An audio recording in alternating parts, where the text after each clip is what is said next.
So you want to build a house. Welcome to the podcast by SYWTBAH Homes. I'm Scott Daly, and I'm here with my co-host, Jackie Kowaleski. Hello, Scott. Hey, Jackie. What's going on? Nothing. What are we talking about today, Jackie? Break it down for us. So we are talking about what you need to know going into a model home. So you're going into a model home. So you're Right. thinking that new construction might be an option. And so what we're going to do is we're going to talk to you today about how to think when you're going into a model, how to make the best use of your time, Right. how to be an educated purchaser, if that's what you're doing, purchasing. Right. And to take some of the intimidation out of that process. Right. Because, people have told us that the anxiety level is like walking on a car lot at a car dealership, right? Yeah. And you go at night or you go when they're not open. So in Delaware, a lot of the dealerships aren't open on Sundays. You go because that sales rep isn't there because you're safe. Right. If you're out like walking around the parking lot, and you see that person walking towards you and you just know here comes an awkward conversation and you're getting all anxious and you're miserable. Yeah. We don't want it to be like that when you walk into a model. No. No. And there's another really complicated issue about going to a model home when the business isn't open. Do you know what that is? Oh, you probably can't get in. Yeah, it's locked. So, you can go around, you can look at cars when nobody's there, but you can't really if you're in the kitchen after hours at the model home, you've broken the law. Yeah. You're in trouble. So you can't do that. So you're. Well, can you do that? Can you walk through the parking lot of car dealerships? I mean, technically, you're probably trespassing. I was going to say they encourage it. I don't think. Ultimately, they know if you're looking at cars, you're going to probably buy a car, and they know that's just a part of the process. And so, what we want to do is shine some light on part of the process of new homes, and so that it is not the anxiety-ridden, painful experience that you might have had buying a new car. It is something that you're prepared for. And just like you try to prepare to buy a new car, you go online and you read the reviews and you get internet pricing or whatever you do. You try to get educated, but we want you to be educated when you're going into a model home for the exact same reason, because we think that a little bit of education, a little bit of preparation is going to make that experience a much better experience. And ultimately, it might land you in a better house. And I don't mean cheaper, and this is how to beat the builder, 'cause we'll talk about that. But this is just, you want to come out with a house that makes sense for you on every level. It's the house you want. It costs what you can reasonably afford to pay. It's where you want it, et cetera, et cetera, et cetera. And so this is just some basic facts that you need to know. Yeah. So here we go. We're doing it. Okay. So All let's talk about before you go. Yeah, that's a good start. You want to go or you want me? No, break it down, Don't Jackie. go. Before you go, give me some things that people should know before you even get in the car. What I would do, I would go online and look at floor plans. Okay. From different local builders. Well, first you have to, we're going to assume that they know where they want to live. Right. Okay. So they know where they want to live. They've checked out the area. They have an idea for communities they want to be in or builders they want to build with. Right. Okay. So I would search builders. Then I would look at floor plans. I feel like I know a little bit more than the average person now that I've worked with a home builder. So I'd look at standard features, but you don't even need to do that just yet. But bottom line, I would just look at floor plans and try and decide what type of house I want. Right. And so maybe I can key in a little on that. So part of it is you want to, just what Jackie said, you're gathering some information. But the second part is, I think you want to have a conversation about what is the house that fits you. I mean, that's a big thing for us at SYWTBAH is we want to build a house that fits your life. And so in order to do that, you're going to have to be able to tell us what that house looks like. Right. What you want and what you need. Right. I like it. And the difference between the two. Right. because sometimes people get confused about want and need, but it's also how are you going to live? Chances are if you're building in Southern Delaware, you're relocating, although not in every case, but a lot of folks are moving down here. So your lifestyle is going to change, and we've talked about that in some detail in some previous podcasts. But the conversation is independent of the builder, and it's even independent of if you're going to buy a new or a used home. It's what's the house? What is the setting for the story of our lives going to need to be? Right. What do we want it to be? Want to be. Right. It just makes it such an easier process. Right. So, a lot of people, I think people go into real estate in general like I know it when I'll see it. And I don't know that is always the wisest course of action, because I know it when I see it is not a logical assumption. That is an emotional assumption. And you're making a very expensive, very complicated decision based upon a feeling, and that's that's for candy bars. That's for candy bars. Impulse buy. Yeah, don't impulse buy a house. Yeah, probably shouldn't. Right, a $4 candy bar, a $480,000 house. There's a difference, and so the process by which you arrive at a decision should be different. So do your homework on both ends. Research the builder. One more thing on the need versus want. Later down the road, that's going to help you substantially, because, everyone has a limit to their build, which is money, right? So you need what you need. It's going to be a lot easier for you to decipher what house you should build based off of knowing what you need and what you want. What can you sacrifice? What do you need? You know what I mean? Like, I might need all of my living space on one floor. That's a need, right? Because if I'm retiring here and I want to age in the house and mobility might be an issue. Right. Deal breaker. I don't need a pool table. Right. Maybe you do. You don't need an extended front porch, but maybe you do need it. There's, everyone's different. Right. Just, figure it out.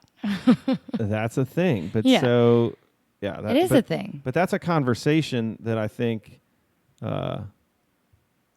everybody had. Right. Or prepare before you meet your builder. Right. So. Okay. What else? All right. So I think we have to briefly touch on location. I know we're kind of assuming that you want to be here and you know where here is. But if you're looking at like a lot home package or something like that, then the location is important. And so the pricing can vary by location.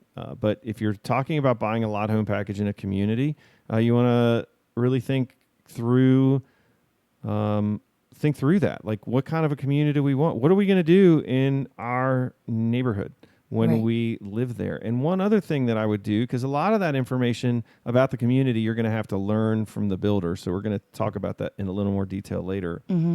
But some of those things are decisions you want. Like, I have to have a community with an indoor pool. Okay, that if that's a need, that's not a want. Then that's going to limit your search. Things like that you already know. I need to be in a golf course community, or I don't want to be in a golf course community. Well, then don't go look in one. Right.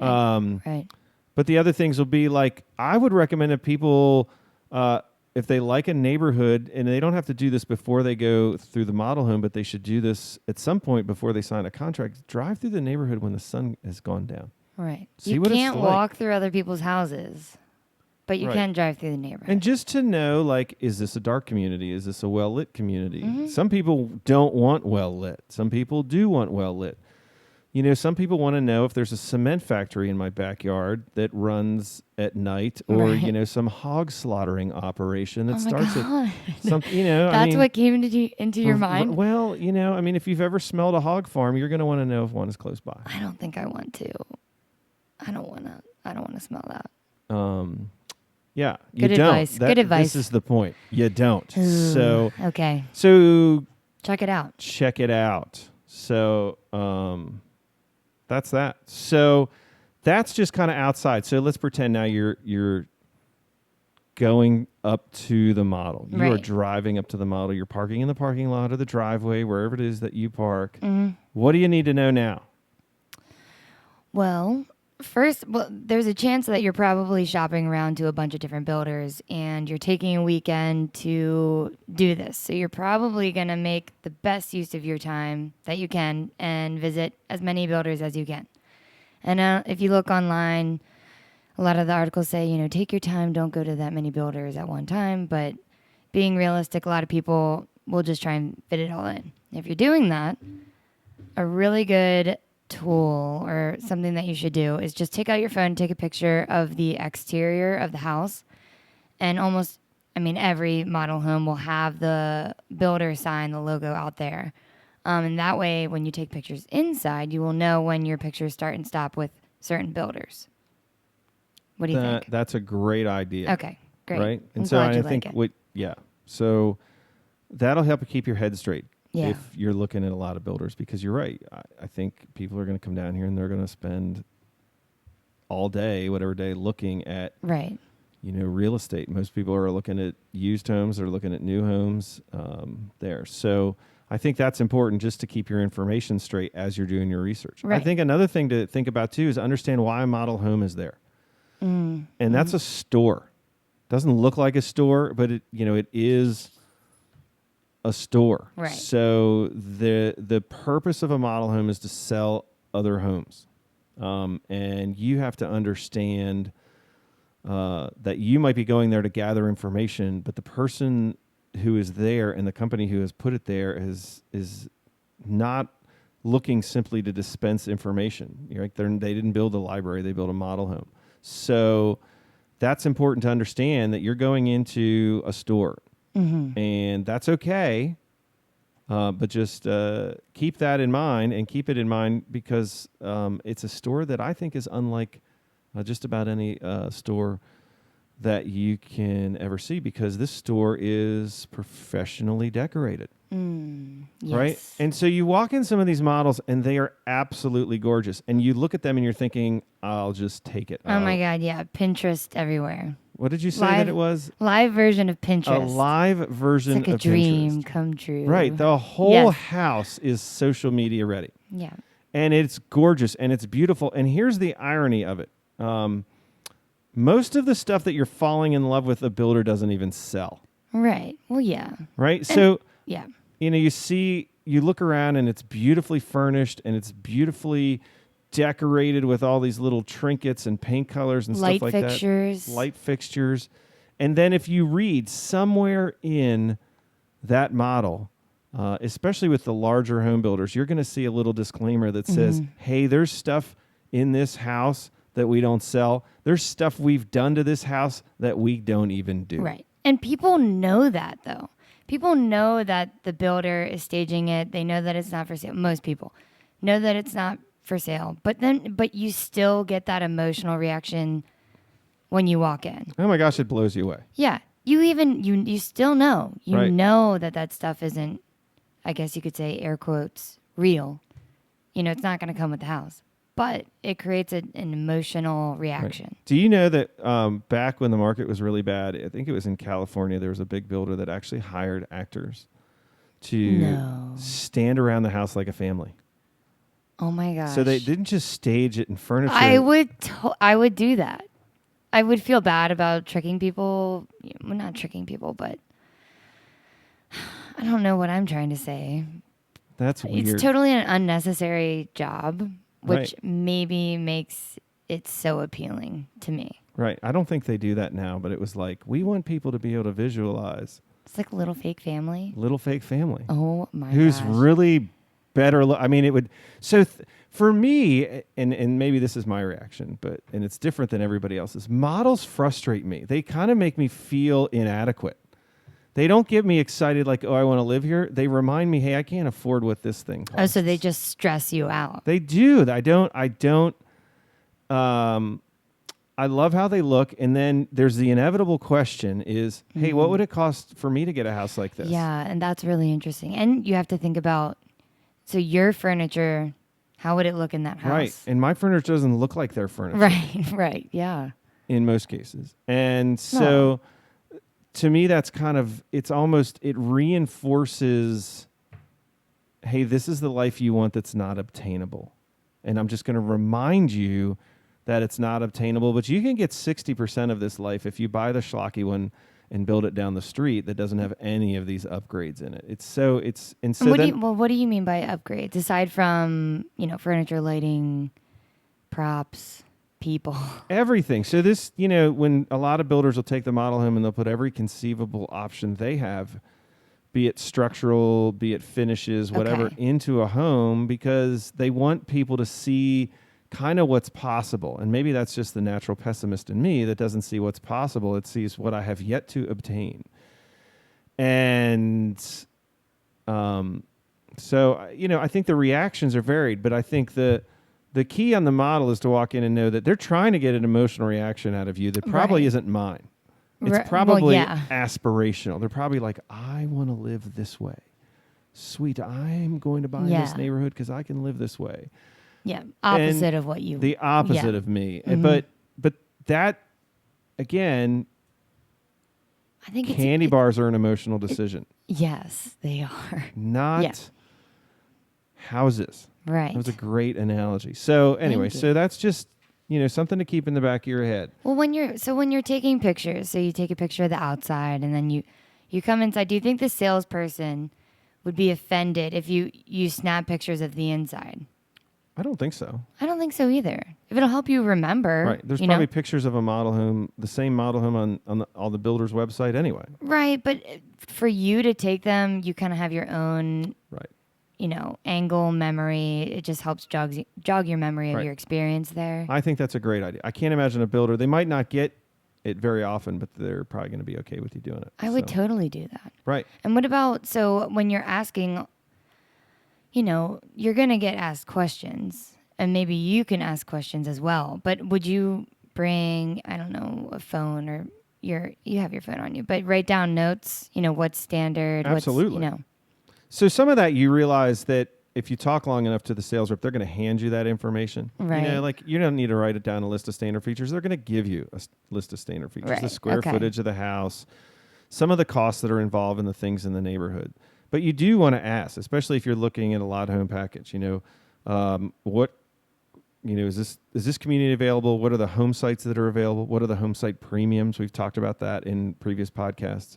Right. What are the amenities? If I love this house but don't love this neighborhood, is there somewhere else I can get it? Is there a different community you build in, or can you put it on a lot home package that I can go out and buy the lot and pay you, the builder, to build the house? Mm-hmm. Something like that. So those are things you want to know. Mm-hmm.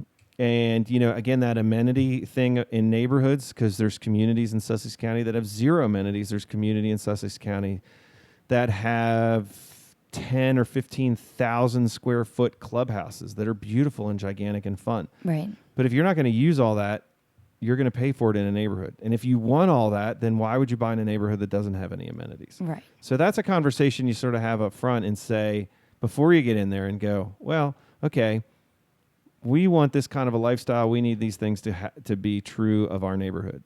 A lot of people love those amenities, but just as many people seem to say, hey, I don't really want to pay $300 or $400 or $500 or $700 a month in fees for these amenities because I'm really buying a house so I can go fishing.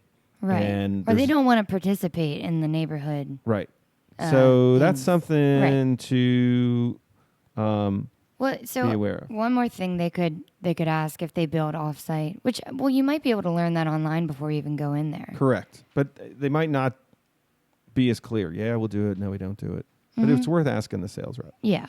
So that sales rep might not sell those for that neighborhood, so they might not be able to give you a lot of information. Right? They might say, "Well, we do that, but here's this other person you need to talk to." Right. That's not me, and then they become disinterested because they're not going to get paid. But what you have to remember is, like you going back to the car salesman analogy, you automatically view that car salesman as the opposition. But, when it comes to building a house, you're going to have to ask and learn things about this builder. So the salesperson is actually a tool. Right.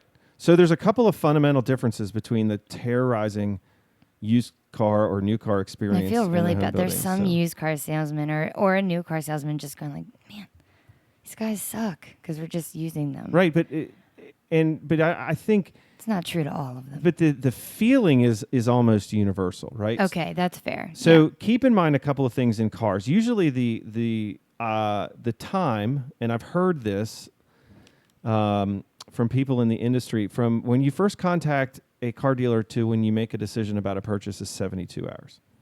So 3 days later, you're buying a car. Second of all, the car dealerships understand that a Ford is a Ford is a Ford. And there's a Ford dealership, and if you're standing in one Ford dealership and you're willing to drive 30 miles, you probably have 7 different Ford dealership options. Mm-hmm. So they understand that, and so they have to work for your business in a way that a home builder they've got the neighborhood and the floor plan you want, and they control the lots. You're kind of locked in. So there's a lot more deal negotiation that can happen in cars that can really happen in in new homes, even more so. When compared to used homes, there's a lot of negotiation. But with a new home, the house isn't there. And so if you're trying to drive the price down to where the builder isn't going to build it, why would they do it? Right. Because it doesn't cost them very much to not build a house. It's a different thing if the house is finished and they want to sell it. Whole nother conversation. But if you're building this house for you and it doesn't exist and you're trying to beat the builder up on price, he's probably going to tell you to go somewhere else. Right. And you're going to lose the opportunity to be honest with the salesperson. If you're honest with the salesperson, say, look, I love this neighborhood. I want to be in here for X amount of dollars. Then the salesperson can say, okay, if it is tight, how about you can do this house for this amount of square feet? Right. And then you have X amount for different options. They're going to find a way to get you in there. Right. And so also and that really brings up another point is that the relationship is a lot longer. Yeah. The relationship with people at Statera, a lot of times we talk to them for over a year before they buy. Right. And then our relationship literally continues for years after that. So we build the house, they move into the house, there's a warranty period. And so the relationship, because it's much more long-term, because it's a lot less transactional, right? So you go in, you look at a Ford dealership, you buy your F-150, and 3 different dealerships can have the exact same F-150 that you want. Mm-hmm. And you might never go back to that dealership for service, or you might, because they're not. So it's much more of a commodity there, that you just want that Ford pickup at that price, and whoever gives it to you gets it. This is a little different. Right. This is a unique product that is being created for you. This is a much more complicated, expensive product. And, that sales rep, again, they're not just there to sell you a house. They're there to give you some knowledge. They're there to understand something about your life. And the more you can give that to them, we always say is don't lie to the sales rep. Right. That doesn't mean you have to tell them your life story and about all your financial realities or anything like that. You don't have to tell them that information, but don't tell them false information. Right. That just makes it even more complicated and stressful, even for you, for the salesperson and for you. Right. Because ultimately they're not going to give you the best advice, because if they don't know where you are and you're not honest with them about where you're trying to be, then they're not going to help you get to the house. They can't help you. Yeah. So, but they also understand. I mean, look, there's something that gets said in the industry, and that's buyers are liars. Right. Yeah. So when somebody walks in the model and says all these things, that a lot of times it's a few contacts with that person and the sales rep before the sales rep figures out what's actually going on. Oh, that's so frustrating. Everybody's uncle is a contractor. And I see. Yeah. Oh my God, okay. I got an uncle and he's a builder, and he's going to watch you guys like a hawk. Says everybody. Everybody says that their budget is 25% lower than what their budget is. This stuff and it doesn't ultimately help, because that sales rep doesn't probably have any negotiating tactics, right? No. They're not the ones bargaining. They're the ones working the model. The person who is ultimately signing an agreement to build a house with you isn't that person. Right. So you're not even talking to that person. They have sales tools. They have sales tools. They have incentives. Oh, we're going to give you this. We're going to give you that. We're going to give you this. And they're not really giving you much of anything. But it doesn't matter. They were told that's what you can say, but they can't sign. They can't bind the company to build a house at a certain price. So if you go in there and you beat the tar out of that person and you try to rough them up like you're roughing up the sales manager at the Ford dealership, it isn't going to work. And B, you want that person to be a partner. And I understand this is a contract and the dollars matter and you want to get the dollars right and you don't want to spend a dollar more than you have to. And that's fine. Right. But at the same time, it's hard to turn around. Yeah, lying can count against you. So if they ask what your budget is, just say, hey, we haven't set a budget yet. Right. You don't have to say anything. If they ask your time frame and your time frame is a year from now, and don't say, hey, we're 3 months out. Just say, hey, we're a year from now. You know what? Sales reps understand that, and they're going to value that relationship, and they're going to give you the information that you need. Right. Because we are used to dealing with people for a year before they buy a house at Statera all the time. Right. So just be honest. Right. If you're 3 years out, they might look at you like, what are you doing here? And it's a legit question. You should probably go to the beach. Yeah. Yeah. So that model home's not going to be there. It's not going to be there. The prices aren't going to be there. The plan, the spec, everything's going to change in 3 years. So you just, hey, we're here in 3 years. We're walking around the model. Thanks. They're going to be nice. You know? Right. But if you are, there are certain things that a salesperson almost has to ask, and it's not because they are trying to drill, any sort of information into your head. It's because that is their job. So don't be offended or feel attacked if they say, hey, look, I'd really love your name and your email, because they're going to ask. Right. It's their job. And they're not going to hand you $10 worth of sales material without probably getting that. Right. It's just like when you walk into a shop or a clothing store and they say, hey, how are you doing today? Can I help you with anything? Right. They're going to let you walk around the store. One of two things. You could say, I'm just looking, or yes, I need this. Yeah. So what happens, Jackie, if I want to go into the model and I actually want pricing? How do I need to prepare myself for that? Okay. Well, you're going to want some more time. How much time? A couple to a few hours. A few hours. Yeah. Right. So most people think I can just go in there and I can click off my options like toppings on a cheeseburger.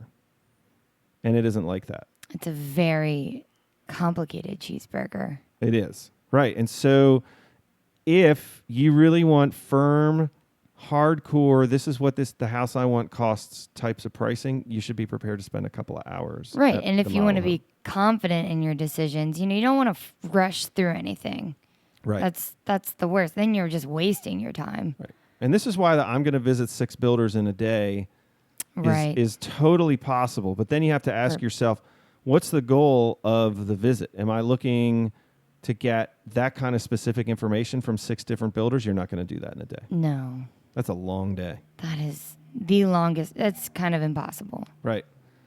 And so it's going to take a while to price out a house because there's a lot of things that go into a house. And that's probably true of every builder. So just be advised, if you're going, you're going to be spending some time. Other things, the pricing probably more than 6 months out is not that relevant. And I think we would tell you to even focus pricing-wise on the bottom line price and the closing costs. You kind of look through the incentives, let them give you the incentives and all that. But if you're going to take the time to price it all the way out and find out what the actual sales price is and what the estimated closing costs are. And the builder should be able to do that. And that's the bottom line price that you would compare with other builders. It isn't, well, this builder's giving us 40% off options. Like, that only matters. The problem is that what you find at that builder is an option. Another builder considers it a standard and doesn't charge additional for it. Right. And that's why you have to go all the way to the end of the process and say, this is the house I like, and this is what it costs, and these are my settlement costs. Right. So you're saying if you're less than 6 months out, you got to go full. You got to go full on. Full on. 2 hours. If you're less than 6 months, give or take, then what do you do? If you're over 6 months. I'm sorry, over, yes. If you're over 6 months, ask the rep to just ballpark the price. Just ballpark. So, hey, this model, Statera Homes, we have the Grace. And I do the Grace and some of the upstairs in the basement. What am I talking? Yeah. And they'll tell you. They'll say, oh, in this neighborhood you're looking at blah, blah, these blah. kind of dollars. And Okay. so you kind of know. And the reason why spending 2 hours pricing it out when you're more than 6 months away is A, those prices are going to change. The incentives are going to change. The available lots are going to change over 6 months. And so all of that is what ties into a specific price. A specific price is basically, that's the buy it now price. Right. And so if you can't buy it now, then the price isn't really going to matter. Right. And set an appointment. You need the attention you deserve. Right. So it's Statera when somebody calls and makes an appointment.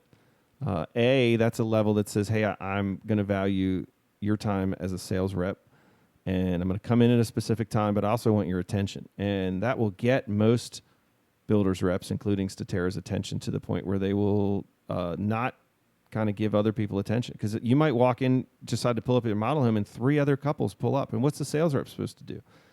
But if you walk in and say, hi, I'm Scott Daly, and I have a 1 o'clock appointment, and you walk in with 3 other couples, well, here, Mr. Daly, we've been expecting you, blah, blah, blah, blah, sit down and let me whip out my computer and let's do this thing. And versus the other 2 couples that are just sort of poking around, and the sales rep is going to say, hey, I'd love to get up with you. I have an appointment. Is there another time that we can meet later this afternoon or the next day? Or are you going to come down? And that's it. So if you want the information and you're at that point in the process, make the appointment. Right. So, I would say one other thing is again, going into the negotiations, and I think we kind of touched on this. Don't try to win. Mm-hmm. I think sometimes you're either trying to survive a car dealership and just get through with the car, or you're trying to beat the car dealership, which is ironic because car dealerships are incredibly sophisticated at sales, and you rarely beat them because they don't have to sell you anything. So if they're selling you something, that the price works for them. So I don't know how you're beating them. But again, it's going back to the point that you want that sales rep in the model home. You got to understand, A, they're doing their job. Giving out your email is not the end of the world. A, you get tons of spam from everybody already. B, you can always opt out of it. And C, you understand they're doing a job, and they're probably not supposed to give you much if you just say, I'm not going to give you my name and number. What you're really saying is, hey, I don't trust you. Right. But I want to learn more about you, but I don't trust you. And ultimately, in my experience, if you don't trust your builder, you're not building with the right person. So somebody that starts at, I don't trust you, I think you're trying to scam me, I want to kind of look at them and be like, well, I'm sorry that you had some past experience that has led you to believe that with builders. You walked into this model, and I did not see the gun pointing at your head to make you come in here. And B, that's not how we roll. I don't know that you can peer pressure or arm twist or manipulate someone into a $500,000 purchase. Again, it's not a candy bar that I know of. So now you're ready. You're ready to go into a model home. Yeah. Clear out that storage in your phone before you go. Right. And we're excited to see you, and hopefully that you walk in and you're not as anxious and you're a little more educated, which makes the time productive. Oh, yeah. I'm so happy we did this one. I would love to listen to this one. Great. So this is the So You Want to Build a House podcast. I'm Scott Daly. And I'm Jackie Kowaleski. Thanks for tuning in.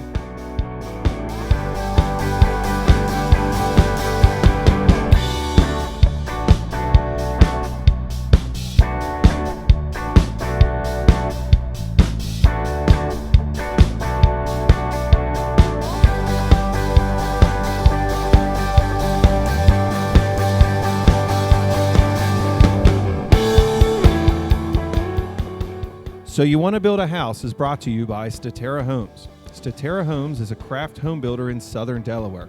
This builder finds value in working with you to build a home that is the perfect fit for your lifestyle. Statera truly sets themselves apart from other builders in the area. To find out more, visit their website, www.staterahomes.com. That's STATERAHOMES.com. Or call their model home at area code 302-329-8881. That's 302-329-8881. Music from this podcast was by the band Defining Parallel from their recent single, Painted Lives. Thank you for listening to So You Want to Build a House. To stay updated on the most recent episodes, subscribe to this podcast on iTunes or Spotify or wherever you found it to begin with, or check out Statera Homes website, which is again www.staterahomes.com. Thank you very much.